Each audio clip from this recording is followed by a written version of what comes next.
నిజంగా ఆ సినిమా ఈ సినిమా జమీన్ ఆస్మాన్ వరకు ఇక రవితేజకి ఇష్టమైన అభిమాన నటుడు అమితాబ్ బచ్చన్ చెప్పాల్సిందే లేదు. అమితాబ్ బచ్చన్ అక్కడక్కడ కనిపించిండు, మస్తు అనిపిస్తుంది ఆయన చేసిన నటనలో. ఇంతకు మించింది సినిమా అయితే ఏమీ లేదు. అంత డొల్ల సత్తన సర్వనాశనం చేసి పెట్టిండు. అంతకు మించింది అయితే ఏమీ లేదు. ఏమన్నా హైలైట్లు ఉన్నాయిరా అంటే హైలైట్ అయిన ఫైట్లు లేవు.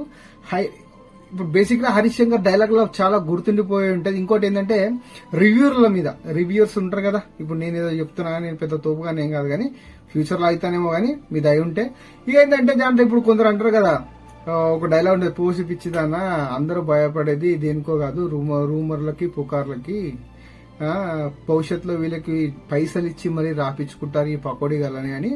అంటే సెటర్ వేసిండు, రివ్యూర్స్ మీద వేసిండు.